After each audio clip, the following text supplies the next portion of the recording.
മഞ്ചേരി മങ്കട പെരിന്തൽമണ്ണ റോഡിൽ മെയിൻ റോഡരികിൽ വള്ളിക്കാപ്പറ്റയിൽ സ്ഥിതി ചെയ്യുന്ന ക്ഷേത്രമാണ് ശ്രീ വെള്ളിക്കാപ്പറ്റ മഹാവിഷ്ണു ക്ഷേത്രം.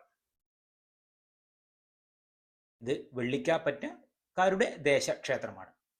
അനന്തശയനമൂർത്തി ഭാവത്തിൽ മഹാവിഷ്ണു പ്രതിഷ്ഠയുള്ള കൂട്ടിലങ്ങാടി പഞ്ചായത്തിൽ വെള്ളിക്കാപ്പറ്റയിലുള്ള ഈ ക്ഷേത്രം സകരപുരത്തെ പെരുമ്പള്ളി മനക്കാരുടെ വകയാണ്. സകരപുരം എന്ന ഉപഗ്രാമം ഇപ്പോഴത്തെ മലപ്പുറം ജില്ലയിലെ കൂട്ടിലങ്ങാടി പഞ്ചായത്തിൽ വെള്ളിക്കാപ്പറ്റ, മങ്കട, പള്ളിപ്രം, കടുകൂർ, കോണോത്തുമുറി, പടിഞ്ഞാറ്റുമുറി എന്നീ ദേശങ്ങൾ ഉൾപ്പെട്ടതാണ്.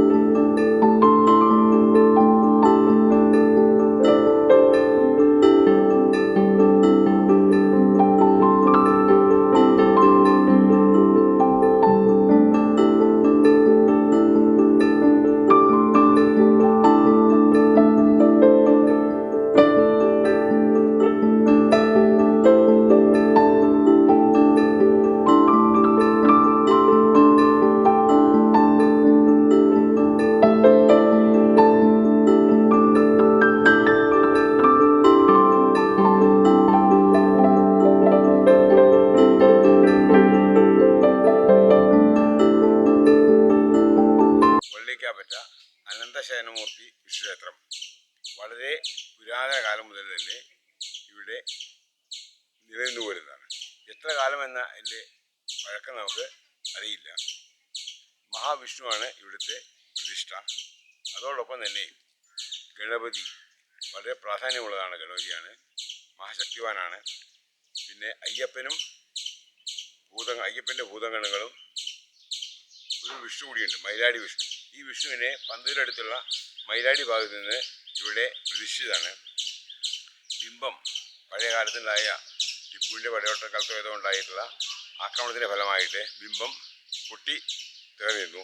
ഇപ്പോൾ അത് പുതിയ പ്രശ്നം വെച്ച് കഴിഞ്ഞപ്പോൾ പുതിയ ബിംബം ഉണ്ടാക്കണമെന്ന് കണ്ടുകൊണ്ട് പുതിയ ബിംബം ഉണ്ടാക്കി അതിൻ്റെ പ്രതിഷ്ഠ ഈ 29-ാം തീയതി ഏപ്രിൽ 29-ാം തീയതി കഴിഞ്ഞു. അതോടൊപ്പം തന്നെ കലശവും കഴിഞ്ഞു. അമ്പലത്തിനുള്ള കേടുപാടുകളെല്ലാം തീർത്തിട്ടുള്ള അറ്റകുറ്റപ്പണികളെല്ലാം തീർത്തുകൊണ്ട് ഇപ്പോൾ നല്ല രീതിയിൽ പ്രവർത്തിച്ചു വരുന്ന ഒരു അമ്പലമാണ്. വള്ളിക്കാപ്പറ്റയിലുള്ള പെരുമ്പള്ളിമന ക്ഷേത്രത്തിൻ്റെ ഇല്ലത്തിൻ്റെ സ്വകാര്യമായിട്ടുള്ള ഇല്ലത്തിൻ്റെതായിട്ടുള്ള അമ്പലമാണ് ഈ ക്ഷേത്രം. അപ്പോൾ അവിടെ നിന്നുള്ള പഴയകാലം മുതൽ അവിടെ നിന്നുള്ള ഒരു കൃഷ്ണനമ്പൂതിരിയും എനിക്കറിയാവുന്ന കാലത്ത് ഒരു കൃഷ്ണനമ്പൂതിരിയും അദ്ദേഹത്തിൻ്റെ വാസുദേവനമ്പൂതിരിയുമാണ് ശാന്തി കഴിച്ചു വരുന്നത്. അതിനുശേഷം അതേ വാസുദേവനമ്പൂതിരിയുടെ മരണത്തിന് ശേഷം ഇപ്പോൾ വേറെ ഉള്ള ആൾക്കാരെ ശാന്തിക്കാരെ നിയമിച്ചുകൊണ്ട് ശാന്തി നടത്തി വരുന്നു. രാവിലെ 6 മണി മുതൽ 9 മണി വരെയാണ് ഇതിൻ്റെ പ്രവർത്തന സമയം. വൈകുന്നേരം തുറക്കാറില്ല. പിന്നെ വൈകുന്നേരം തുറക്കുക എന്ന് പറയുന്നത് ചില സന്ദർഭങ്ങളിൽ, അതായത് വൃശ്ചിക മാസത്തിലെ എല്ലാ ദിവസവും മിക്കവാറും എല്ലാ ദിവസങ്ങളും ചമയം ഉണ്ടാവാറുണ്ട്. പിന്നെ ജന്മാഷ്ടമി, ഗുരുവായൂർ ഏകാദശി, കുചേല ദിനം, ഈ ദിവസങ്ങളിലൊക്കെ വൈകുന്നേരം തുറക്കാറുണ്ട്. ഗുരുവായൂർ ഏകാദശിയാണ് ഏറ്റവും വിശേഷമായിട്ടുള്ള ദിവസം. ഇവിടുത്തെ വഴിപാട് പറഞ്ഞാൽ സാധാരണ ഗണപതിക്ക് ഒറ്റയും വിഷ്ണുവിന് പാൽപ്പായസമാണ് പ്രധാന വഴിപാട്. ഇത് എല്ലാ 30 വ്യാഴാഴ്ചയും വിഷ്ണുവിന് പാൽപ്പായസം ഉണ്ടാക്കി ലഭിക്കുന്നു.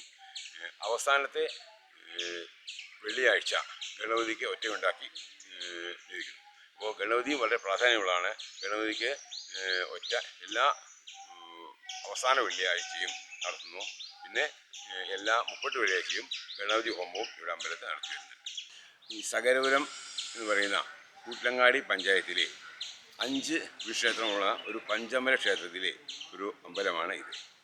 ഈ എല്ലാ വൈശാഖ മാസത്തിലും ഈ 5 അമ്പലങ്ങളിലെ ദർശനം നടത്തുന്നത് ഒരു പുണ്യമായി കരുതുന്നു. ഒരു അമ്പലം ഈ അനന്തശയനമൂർത്തി ക്ഷേത്രമാണ്. രണ്ടാമതൊന്ന് തിരുനാരായണപുരത്തുള്ള വിഷ്ണു ക്ഷേത്രം, അവിടെ ശ്രീരാമഭാവത്തിലാണ് വിഷ്ണു നിലകൊള്ളുന്നത്. പിന്നെ മൂന്നാമതൊന്ന് മേത്തൃകോവിൽ അമ്പലത്തിൻ്റെ താഴെയുള്ള കിഴുത്തൂർകോവിൽ അമ്പലത്തിൽ വിഷ്ണു അവിടെ നരസിംഹമൂർത്തിയായിട്ടാണ് കുടികൊള്ളുന്നത്. പിന്നെ വേറൊന്ന് കുളമേത്തൂർ കോവിൽ, അതിനപ്പുറത്തുള്ള പടിഞ്ഞാറ്റുമുറിയിലുള്ള കുളമേത്തൂർ കോവിൽ, അവിടെ ഗോശാലകൃഷ്ണൻ എന്ന രൂപത്തിലും പിന്നെ മുടപ്പല തൃക്കോവിൽ അമ്പലത്തിൽ വിഷ്ണു ചതുർബാഹു രൂപത്തിലും സ്ഥിതി ചെയ്യുന്നു. അങ്ങനെ 5 അമ്പലം ഉൾപ്പെട്ട ഒരു പഞ്ചമല ദർശന പരിപാടി കഴിഞ്ഞ വർഷം മുതൽ ആരംഭിച്ചിട്ടുണ്ട്. അപ്പോൾ ധാരാളം ആൾക്കാർ ഈ ഒരു 6 മണി മുതൽ 10 മണി വരെയുള്ള സമയത്ത് ഈ 5 അമ്പലങ്ങളെയും ദർശിച്ചു പോകാനുള്ള ഒരു സൗകര്യം, 10 മണി വരെ അമ്പലം തുറന്നിരിക്കും. അവിടെയെല്ലാം തന്നെ ദർശനം നടത്താനുള്ള ഒരു സൗകര്യമുണ്ട്.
ക്ഷേത്രത്തിന്റെ ആ ഒരു ചുറ്റിലും വളരെ പ്രകൃതി രമണീയമായ കാഴ്ചകൾ, പ്രത്യേകിച്ച് വയൽ എല്ലാം ചുറ്റപ്പെട്ട് കിടക്കുന്നുണ്ട്.